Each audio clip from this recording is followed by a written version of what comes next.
Bismillahirrahmanirrahim. Assalamualaikum warahmatullahi wabarakatuh.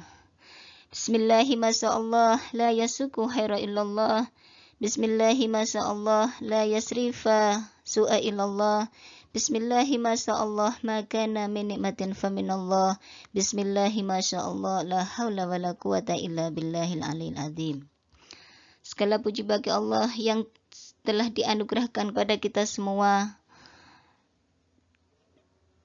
baik berupa hidayah, berupa rahmat, berupa segala kenikmatan yang bisa kita nikmati, dan semoga senantiasa kita menjadi hamba yang bersyukur kepadanya. Allahumma sholli ala Muhammad wa ala ali Muhammad. Semoga tetap tercurahkan kepada beliau Nabi Agung Muhammad sallallahu alaihi wasallam, kepada para keluarganya, kepada para sahabatnya, dan kepada para pengikut sunnahnya, dan semoga kita termasuk golongan mereka.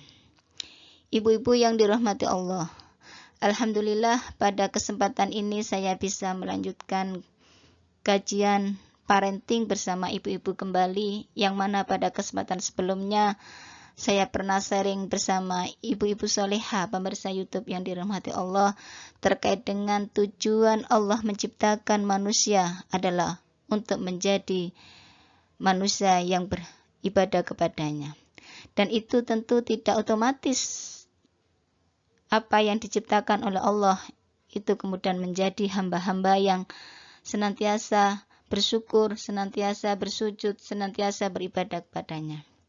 Namun di sini ada peran bagi siapa? Peran bagi orang tua untuk mewujudkan apa yang diharapkan oleh Allah. Karena apa yang telah diciptakan oleh Allah itu telah diamanahkan kepada kita sebagai orang tua. Sehingga pada kesempatan ini nanti yang akan kita bicarakan adalah bagaimana orang tua itu memiliki sarana dan metode dalam mendidik amanah-amanah tadi sehingga pendidikan yang disampaikan itu berpengaruh kepada anak yang dititipkan oleh Allah kepada kita. Ibu-ibu yang dirahmati Allah, kita sebagai orang tua tentu mengharapkan apa yang telah dititipkan oleh Allah pada kita itu menjadi sesuatu yang lebih baik dari apa yang kita miliki sekarang. Dan pasti semua orang tua akan demikian. Kalau kemudian saya gambarkan, saya ibaratkan, maka ketika kita menanam sesuatu, ketika kita menanam bunga, ketika kita menanam biji, supaya biji kita subur, supaya nanti menjadi tumbuhan adalah tumbuhan yang subur dan bisa menghasilkan buah-buah yang manis yang bisa kita rasakan, maka disitulah perlu adanya media tanam yang bisa menghantarkan kesuburan dari apa yang kita tanam, yaitu media tanah tadi. Nah, maka disinilah gambaran kita sebagai orang tua itu seperti tanah yang nantinya akan menghasilkan bibit-bibit unggul, yang akan menghasilkan tumbuhan yang berbuah manis, yang itu bisa dimanfaatkan oleh semua manusia, yang bisa bermanfaat bagi semua manusia. Nah, orang tua ini ibarat tanah itu tadi, ya, yang tanah yang subur, maka akan menghasilkan bibit-bibit, akan menghasilkan tanaman-tanaman yang subur. Tetapi sebaliknya, tanah yang gersang, apa yang terjadi? Maka tumbuhan itu mungkin tumbuh tetapi kurus atau layu, kemudian tidak menghasilkan buah dan sebagainya. Nah, bagaimana supaya orang tua itu bisa gambarannya itu seperti tanah yang subur? Maka disinilah perlu adanya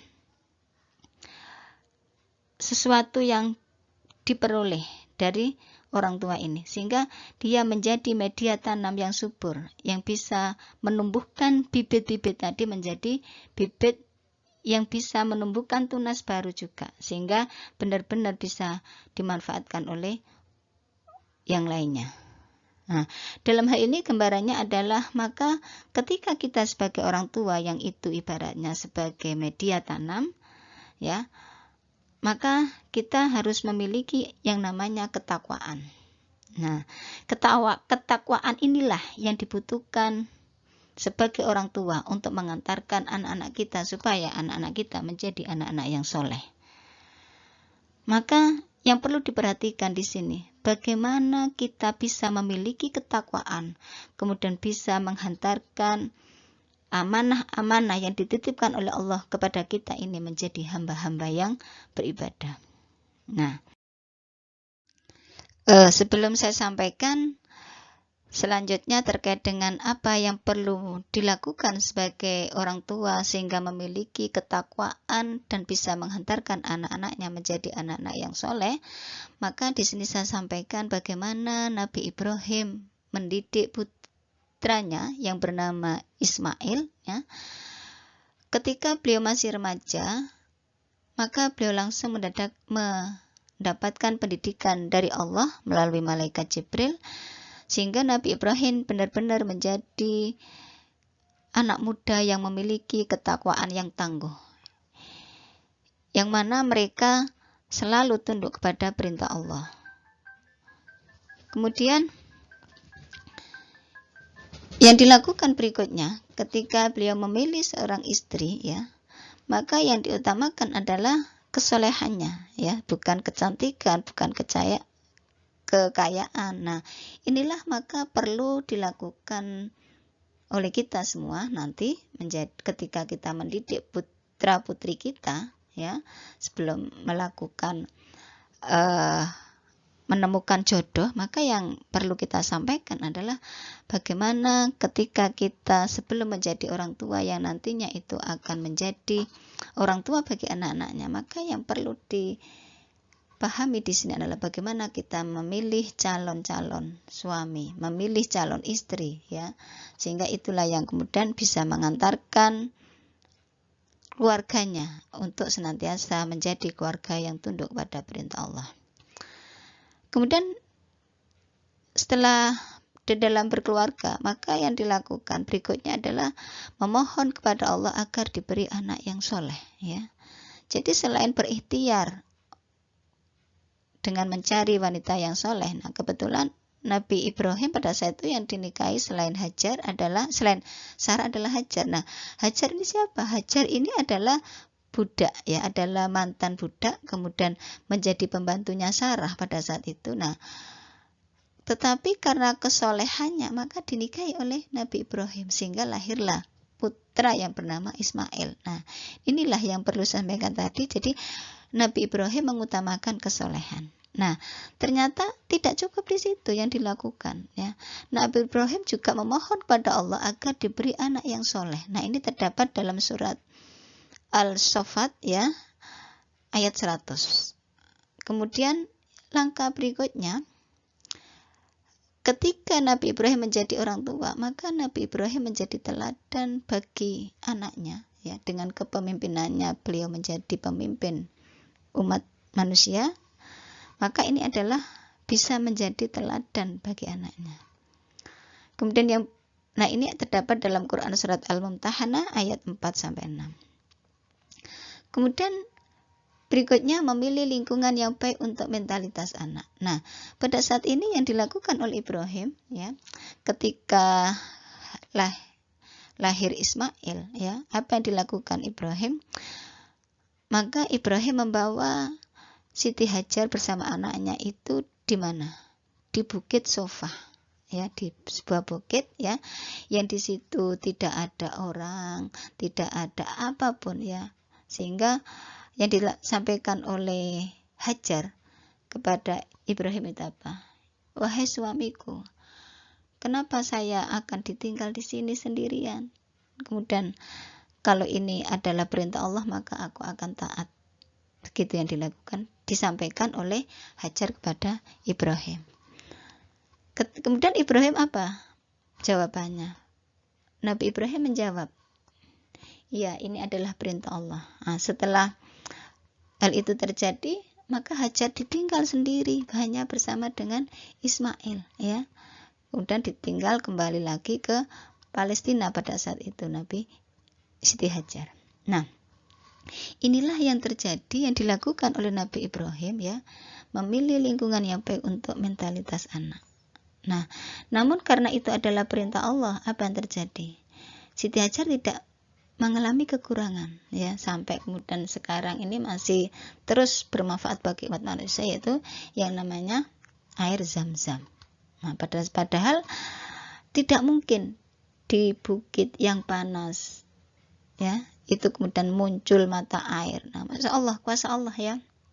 Nah, itulah pentingnya kita ketika mendidik anak juga membutuhkan lingkungan yang baik. Kemudian yang kelima, Nabi Ibrahim juga berusaha senantiasa membuat keputusan itu secara demokratis dengan anaknya. Nah, ini digambarkan ketika Nabi Ibrahim itu minta pendapat kepada Ismail. Hai Ismail, Allah memerintahkan saya untuk menyembelih putranya. Bagaimana pendapat Ismail? Nah, maka yang terjadi adalah, wahai ayah, kalau itu adalah perintah Allah, maka lakukanlah.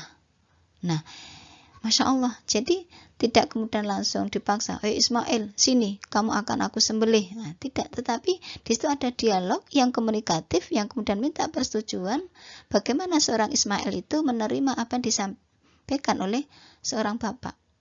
Nah, sehingga ada kesepakatan berdua, kalau itu adalah perintah Allah, maka monggo ayah. Nah, ini yang terjadi. Kemudian kenapa kok Ismail itu tiba-tiba monggo ayah gitu ya? Nah, karena tadi sebelumnya Ismail sudah disampaikan berkaitan dengan apa yang diperintahkan oleh Allah, apa yang dilarang, maka tumbuhlah Ismail menjadi anak yang soleh. Nah, ini yang kemudian menjadi harapan kita semua. Berikutnya, Nabi Ibrahim ketika mendidik Ismail juga sangat mencintai anaknya. Itu kenapa? Karena Allah. Nah, kalau sekarang barangkali orang mencintai anaknya mungkin ada karena Allah, tetapi juga bisa jadi karena materi, ya, karena visi, ya, dan sebagainya. Nah, kalau Ibrahim semata-mata hanya karena Allah. Kemudian yang berikutnya, Nabi Ibrahim selalu melibatkan Nabi Ismail ketika beribadah. Nah, ini digambarkan ketika Nabi Ibrahim membangun Ka'bah, maka senantiasa bekerja sama dengan putranya tadi yang bernama Ismail, membantu dalam membuat Ka'bah tadi. Nah, ini tidak lain adalah karena perintah Allah, ya, yang sampai sekarang menjadi kiblatnya kaum muslimin. Kemudian berikutnya mempersiapkan anak-anaknya menjadi pemimpin. Nah, inilah 8 model yang dicontohkan oleh Nabi Ibrahim kepada kita sampai saat ini. Sehingga apa yang diamanahkan oleh Allah kepadanya ini benar-benar menjadi anak yang kita harapkan. Nah, inilah yang harus kita contoh, ya, teladan ini yang harus kita contoh. Nah, kemudian kalau tadi saya sampaikan, ya, bahwasanya seorang ibu itu adalah tanah, supaya tanah, seorang orang tua, ya, bukan ibu saja, tapi kedua orang tua ini adalah ibarat tanah. Bagaimana tanah itu bisa menjadi subur, yang kemudian bisa menumbuhkan biji-biji, kemudian sehingga memiliki batang yang lebat, daun yang besar, buah yang manis, dan tumbuh tunas-tunas di sekitarnya. Maka disinilah perlu adanya media dengan pemberian pupuk. Nah, pupuk inilah yang kemudian bisa menjadikan media itu menjadi subur. Nah, gambaran di sini kalau kita orang tua ini sebagai tanah, maka kita juga perlu adanya pupuk-pupuk tadi. Nah, pupuk-pupuk tadi itu apa? Pupuk-pupuk ini adalah sekumpulan informasi yang itu dibutuhkan oleh semua orang tua yang nantinya akan bisa menjadi bekal untuk mendidik putra-putrinya untuk mengantarkan sebagaimana yang Allah inginkan. Nah, maka disinilah perlu adanya kesadaran, kewajiban bagi setiap insan manusia untuk wajibnya menuntut ilmu agama. Nah, inilah, ya. Nah, sebagaimana sabda Rasulullah, talabul ilmi faridatun ala kulli muslimin, bahwasanya menuntut ilmu itu adalah wajib atas setiap muslim. Ini adalah hadis sahih, ya, hadis yang diriwayatkan oleh Ibnu Majah. Nah, kenapa ilmu agama? Karena ilmu agama inilah yang kemudian akan bisa menjadi penerang, menjadi petunjuk bagaimana diri kita untuk takwa kepada Allah, ya. Bagaimana ketika Allah itu mengamanahkan kita terkait dengan anak-anak nantinya, ya, terkait dengan muamalah yang akan kita lakukan dan seterusnya. Nah, itulah pentingnya kita sebagai manusia, baik laki-laki maupun perempuan, akan wajibnya menuntut ilmu agama sehingga kita menjadi tanah yang subur, ya. Dan ini adalah salah satu pupuk yang memang dibutuhkan oleh tanah tadi. Nah, kalau kita oleh manusia ya menuntut ilmu agama tadi. Nah, selain itu bahkan kita juga diperintahkan untuk senantiasa memohon pada Allah sebagaimana dalam surat Toha, ya. Wa qur rabbi zidni ilma, wahai Rabbku tambahkanlah kepadaku ilmu.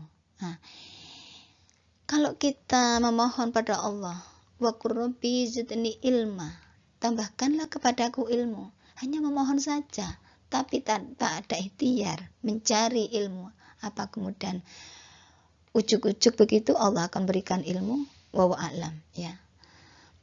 Tetapi kalau kita sebagai manusia maka perlu adanya ikhtiar tadi. Selain kita mohon pada Allah, maka kita punya kesadaran untuk senantiasa menuntut ilmu.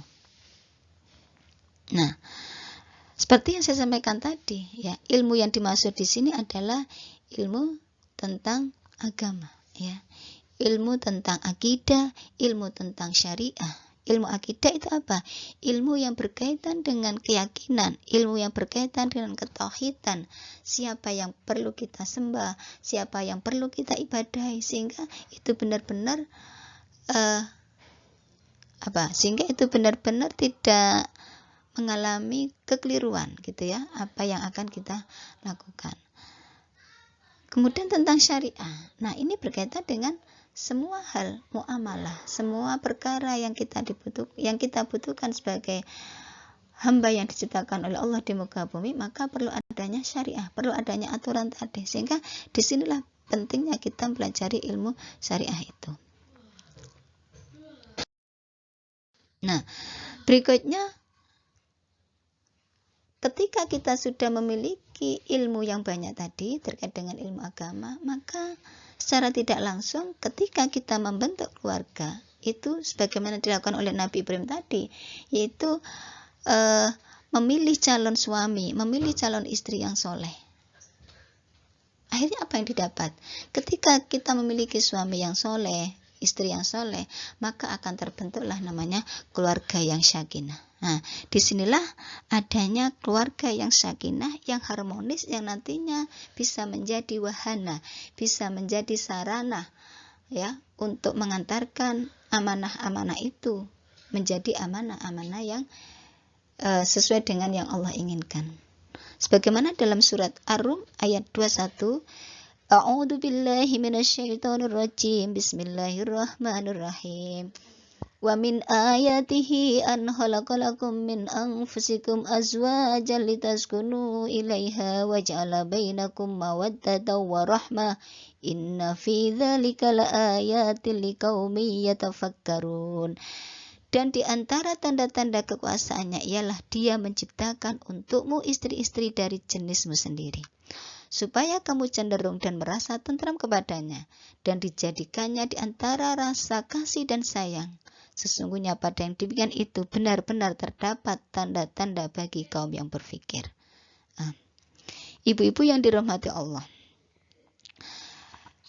tujuan berumah tangga itu tidak lain adalah sebagaimana yang disampaikan oleh Allah dalam surat Ar-Rum ayat 21 ini, yaitu agar suami istri itu senantiasa memiliki kecenderungan, senantiasa mewujudkan kasih sayang di antara keluarganya, sehingga apa yang telah dititipkan oleh Allah pada kita itu juga merasakan adanya hal itu di tengah-tengah keluarga. Ini sangat berbeda ketika keluarganya itu adalah keluarga yang tidak sakinah, ya.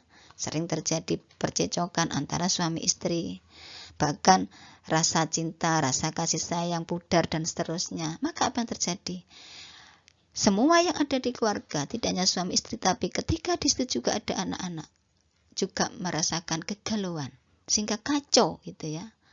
Maka ini juga akan bisa menimbulkan kegagalan ketika di dalam keluarga dalam kondisi seperti itu, kemudian menginginkan anak yang soleh, ini akan tidak menuai suatu hasil.